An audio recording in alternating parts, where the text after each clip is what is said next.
मैं आपको लगातार हर ग्राम पंचायत के द्वारा जैसे कि कितना विकास सरपंच के द्वारा किया गया है, तो इस वक्त मेरी मौजूदगी केसरौली ग्राम पंचायत के सरपंच मेरे साथ जुड़ चुके हैं।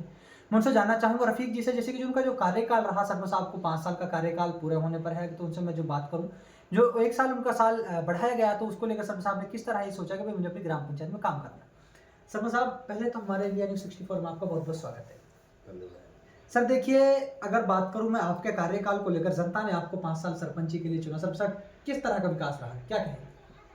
जब जनता का सारी मांगें होती हैं तो एक शिक्षा पे, हुँ, हुँ। बिजली पे, हुँ, हुँ। पढ़ाई पे हुँ। और पानी पे ही होती है। जी।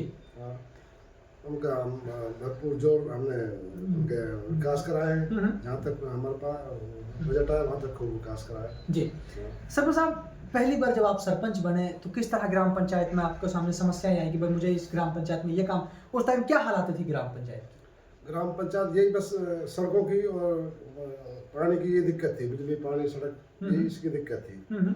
हाँ, इसी की शिकायतें थी। जी। वो शिकायत हमने ज़्यादातर दूर करी हुँ, हुँ। लोगों की।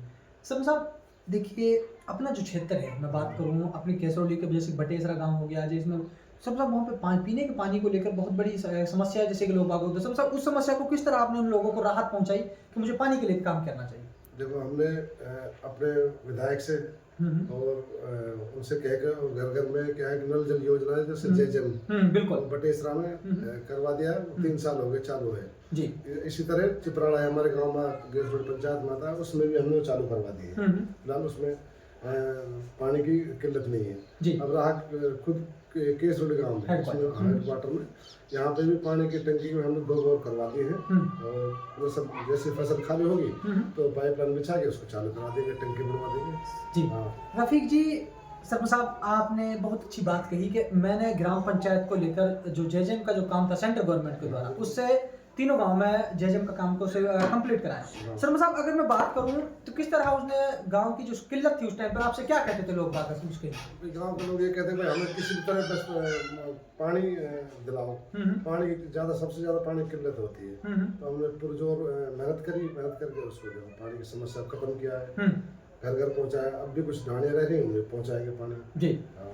सरपंच साहब, एक सबसे बड़ी बात करूं मैं तो बटेसरा के अंदर, या फिर मैं करौली, अपने जो कैसरौली जो गांव है, या फिर चिपराड़ा, सब सब बटेसरा के अंदर रोड थोड़ी व्यवस्थाएं खराब थी। सब उसके पीछे क्या कंडीशन थी? क्या पीडब्ल्यूडी होने के कारण, या फिर ग्राम पंचायत पर विकास? नहीं, ग्राम पंचायत में विकास के, लेकिन जो ये ठेकेदार आए थे जेजेएम के, वो क्या है उन्होंने जो जितने रोड तोड़े थे ना वो सही नहीं करके दिए। सारे रोड जिसपे पाइप लाइन बिछाई है, रोड टूटना ही था, लेकिन वो सारे सही नहीं करके दिए। बस उससे क्या है पानी की ज्यादा वहाँ कीचड़ हो रही है। वैसे पूरे गाँव में सफाई है। जी। सरपंच साहब देखिए, मैं अगर आपने जो मेवात क्षेत्र के नाम से अपना क्षेत्र प्रसिद्ध है, सरपंच साहब एजुकेशन का लेकर मैं बात करूं तो एजुकेशन पे आपने क्या, आपकी मुहिम रही कि बच्चों को एजुकेशन मुझे किस लेवल पर देनी है? एजुकेशन को लेकर आपकी क्या सोच है? एजुकेशन को लेकर बच्चों के लिए हमने हमारी बटेसरा में 8वीं तक स्कूल है, उसके 10वीं तक करवाने का पूरा प्रयत्न किया है, वो शायद हो जाएगी। हाँ, बाकी यहाँ पे शिक्षा अच्छे बच्चे ठीक ठाक चल रहे हैं, अच्छी पढ़ाई कर रहे हैं। जी। हाँ। सरपंच साहब देखिए, अगर अपन बात करते हैं पीएम आवास को लेकर, आपकी जो ग्राम पंचायत में सभी कम्युनिटी के लोग निवास करते हैं, चाहे मैं अपने मुसलमान समाज हो, हिंदू, कोई भी समाज, सभी आप लोग ग्राम पंचायत से जुड़े हुए हैं। सरपंच साहब, पीएम आवास को लेकर क्या कहें? पीएम आवास हमने दिवाए 4-5 तो पहले बनवा दिए। अब कम से कम 24-25 पीएम आवास अब हमने नाम दिए हैं गरीबों का।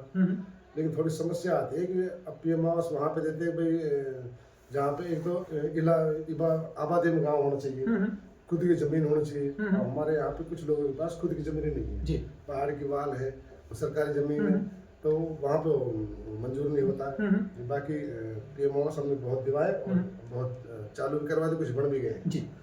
सरपंच साहब, अगर मैं बात करूँ आपके जैसे कि क्षेत्र में एक सबसे बड़ी बात थी, देखिए बिजली, अगर मैं बात करूँ बिजली की व्यवस्था को लेकर, तो सबसे बड़ी बात थी कि यहाँ पे जीएसएस के अलावा खेती पर आपकी ग्राम पंचायत आधी रहती है। बिल्कुल। क्या कहेंगे बिजली व्यवस्था को लेकर? बिजली वाला सब इस टाइम तो बिजली ठीक ठाक आ रही है।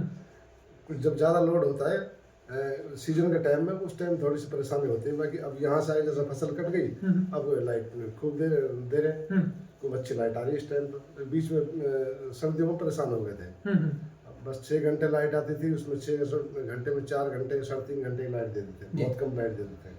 सरपंच साहब, एक मेरा आपसे सवाल होगा कि जब सरपंची की जनता बोलती है कि सरपंची का चुनाव लड़ा जाता है कमाने के लिए, सरपंच साहब आप जनता की सेवा के लिए चुनाव लड़े थे, फिर अपने खुद के विकास के लिए चुनाव लड़े थे, क्या कहेंगे? नहीं सब देखो, उस टाइम तो ये होता है कि कमाने की नहीं होती। उस टाइम में ये होता है किसी भी तरह हम जीत जाए, फिर हम जनता की सेवा करेंगे। जनता की सेवा करने के लिए इंसान सरपंच लड़ी थी, ना कि कमाने के लिए। कमाने का तो उस टाइम वही नहीं था कि हम कमाएंगे नहीं कमाएंगे, जीतेंगे नहीं जीतेंगे। उस टाइम कमाने का तो कोई रोल नहीं था। अब ये था जितना भी हमारे साथ हो जाए हम जनता की सेवा कर सके। कोई भी काम हो उसमें, सड़क हो, बिजली हो, पानी हो या पढ़ाई हो, शिक्षा हो, सब में यही सोचते हैं भाई हमसे जितना हो सके उतनी जनता की सेवा करें। तो आपकी जो सोच थी सरपंच साहब, वो सिर्फ जनता के विकास, जनता की जो कम मतलब बात को जो जरूरत थी उनको लेकर आप सरपंच का चुनाव लड़ना कि खुद का विकास? ना खुद के विकास के लिए, खुद का भी सोचा नहीं कि हम चुनाव लड़ेंगे।